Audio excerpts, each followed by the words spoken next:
பெரியவங்களாக இருக்கட்டும் அல்லது குழந்தைகளாக இருக்கட்டும், ஒன்றையே திருப்பி திருப்பி பேசிகிட்டு இருக்காங்க. அவங்க பேசுகிறது சம்மந்தம் இல்லாமல் இருக்குது. அல்லது பேசும் பொழுது ஏதோ ஒரு சிந்தனையிலே பேசிகிட்டு இருக்காங்க.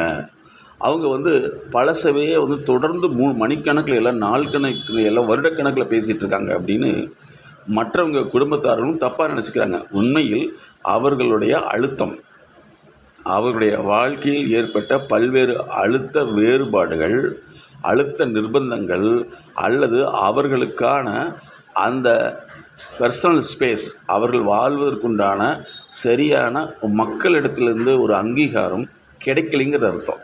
இது எப்போ வெளிப்படும்னா, பெரும்பாலானவர்களுக்கு ஒரு 40 வயசுக்கு மேலே தான் வெளிப்பட ஆரம்பிச்சிடும். இதுக்கு என்ன செய்வாங்க, இவங்க பேசிகிட்டே இருக்காங்களே அப்படின்னு சொல்லிட்டு வேறு ஏதாவது செஞ்சு இவங்களை அந்த பேச்சை ஆஃப் பண்ண முடியுமான்னு நினச்சி பல்வகையில் முயற்சி பண்ணுவாங்க. ஆனால் அது நடக்கவே நடக்காது. ஏன்னா அவர்களுடைய உள்ளத்தில் அது புதைந்த விஷயம்.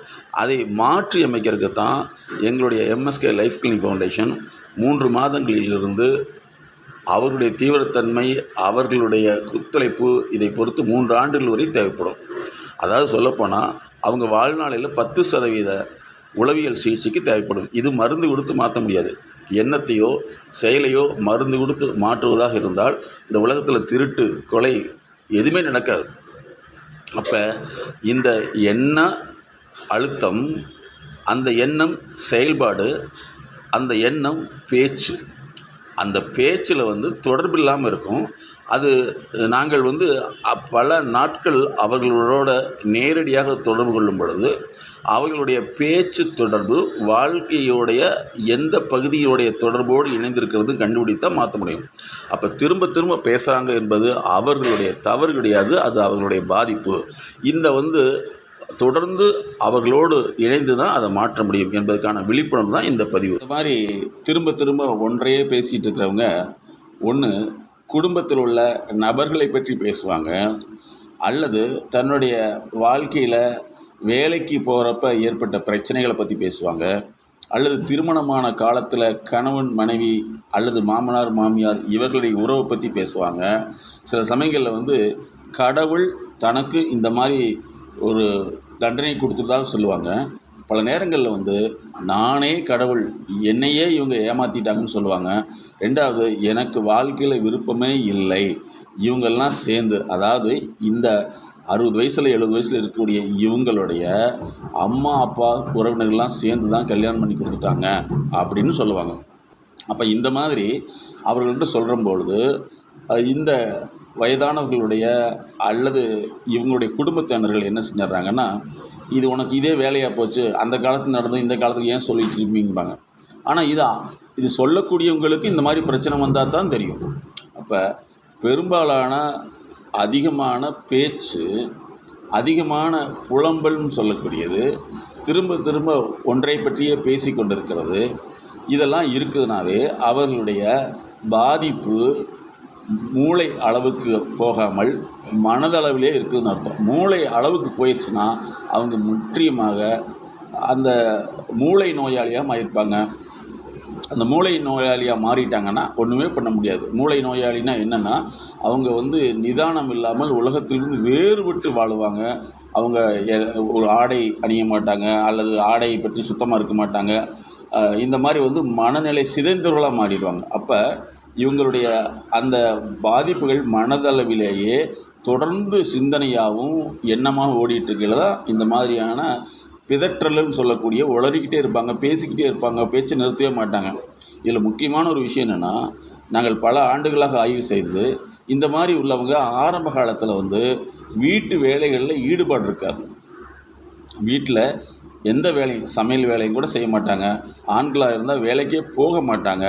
அங்கே போகிறப்ப ஏதாவது இவர்களுக்கு எதிராக ஒரு நிகழ்ச்சி நடந்ததுன்னா ஒருத்தர் பேசிட்டா அந்த வேலையை விட்டுட்டு வெளியில் வந்துடுவாங்க.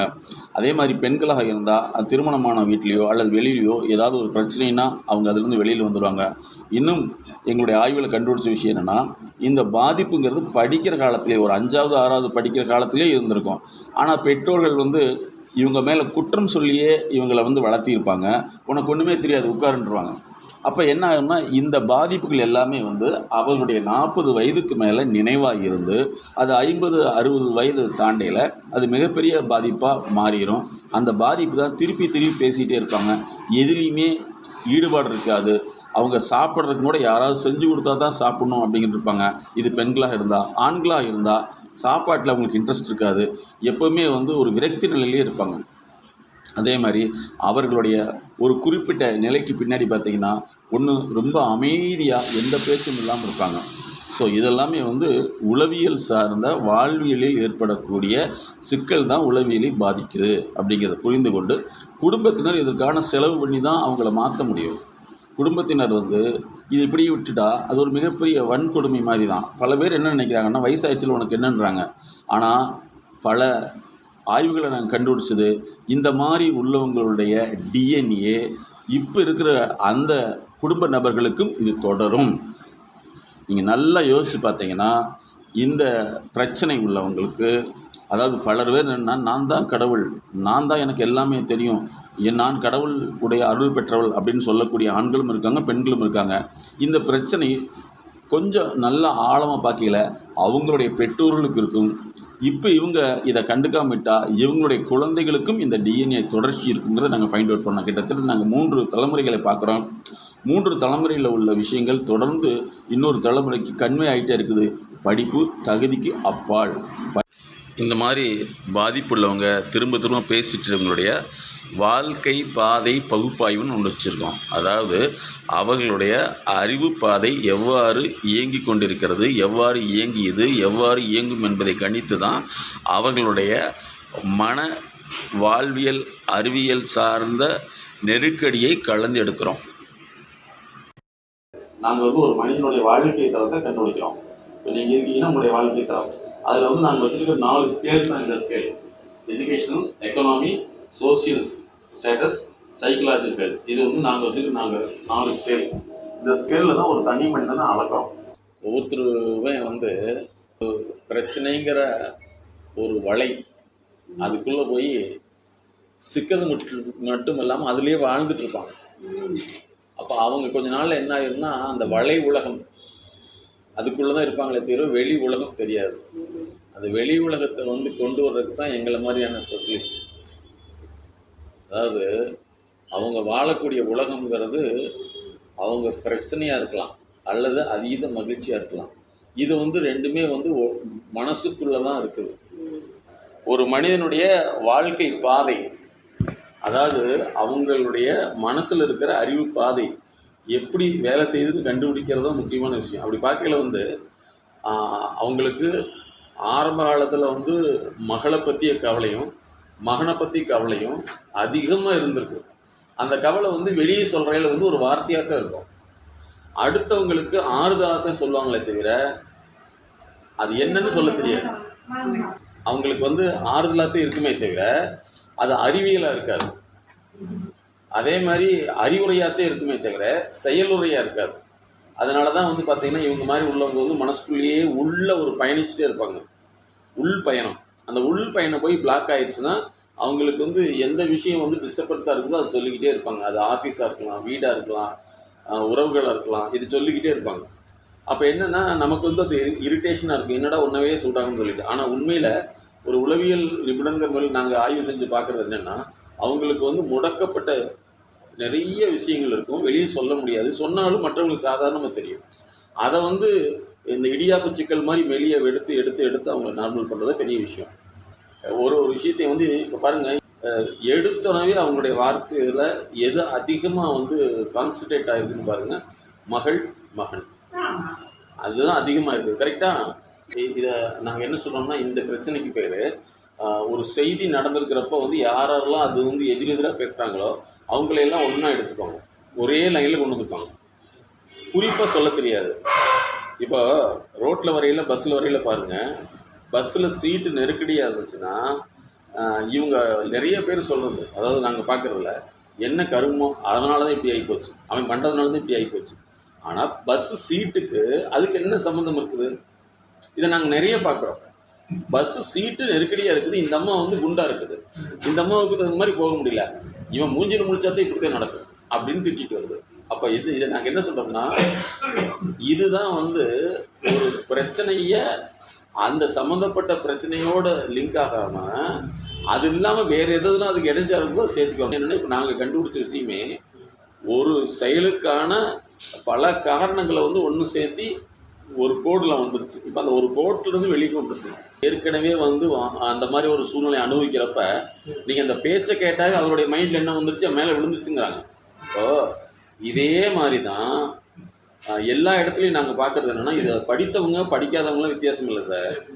எங்கேயாவது ஒரு விஷயம் நடந்திருக்கும், நடந்த மாதிரி கேட்டிருப்பாங்க, எனக்கு இப்படி தான் வந்துருச்சுமாங்க. அதே மாதிரி இப்போ இங்கே நாங்கள் நிறைய பேர்த்த பார்க்குறோம், எங்கேயோ ஒரு ஹார்ட் ப்ராப்ளத்தை வந்து கேள்விப்பட்டிருப்பாங்க, இவங்களுக்கு கேஸ்ட்ரிக் நெஞ்சரிச்ச மாதிரி இருக்கும், ஹார்ட் ப்ராப்ளம்னு சொல்லுவாங்க.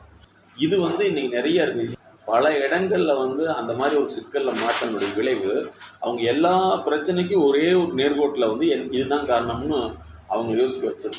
அதுதான் விஷயம். தெரிஞ்சிட்டிங்கன்னா நிறைய பேர் இப்படி பாதிக்கப்படுறப்ப நீங்கள் சொல்ல முடியாது. அதுக்காக சொல்கிறேன். அதாவது நாங்கள் என்ன சொல்கிறோம்னா, சொன்ன விஷயங்களுக்குள்ள சம்மந்தம் இருக்குது. என்ன சம்மந்தம் இருக்குதுன்னா, இது எல்லாமே இடையில விட்டு போட்டு நாங்கள் நேராக எல்லாத்தையும் எடுத்து பார்த்தோம்னா ஒரே ஒரு லைன் தெரியும். அதில் வந்து என்னென்னா, தன்னுடைய பிள்ளைய தன்னுடைய தலையில் கட்டிடுவாங்கங்கிற ஒரு அச்சம் இருந்தது.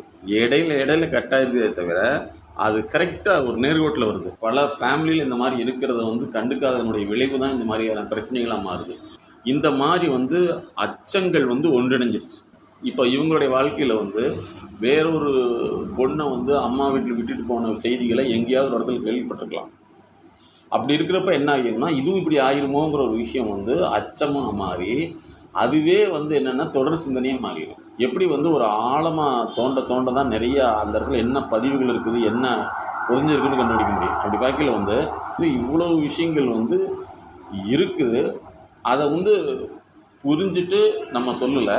ரெண்டாவது நம்மளும் என்ன சொல்கிறோம்னா, அது அப்படி தானேங்கிறோம். ஆனால் இவர்களுக்கு ஏற்பட்ட அனுபவமும் இவர்களுக்கு ஏற்பட்ட அந்த கசப்பான சூழ்நிலையும் ஆனால் அதிலிருந்து இதுக்கு மாறும்.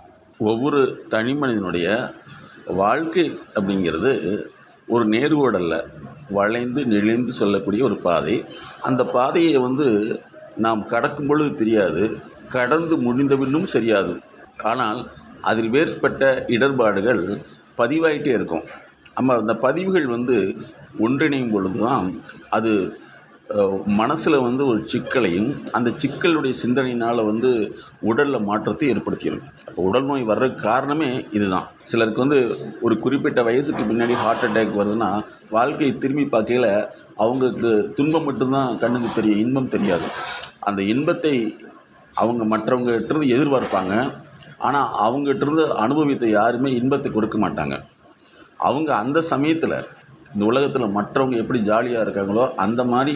அப்போ ஒவ்வொருத்தருமே வந்து நோய் வருது அல்லது வந்து சோர்வாக இருக்காங்க, அதுக்கடுத்து வந்து நிறையா ஒரு சுறுசுறுப்பு இல்லாமல் இருக்காங்கன்னா, அதற்கு வந்து உடல் ரீதியான காரணத்தை தவிர வாழ்க்கை ரீதியான பல பிரச்சனைகளுடைய தொகுப்பு உடலை இயக்க ஆரம்பிச்சிடும்.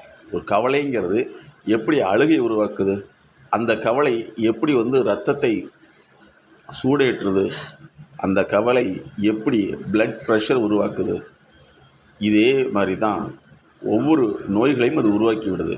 அதை மாற்றுறதுக்கு தான் இந்த வாழ்வியல் பகுப்பாய்வு.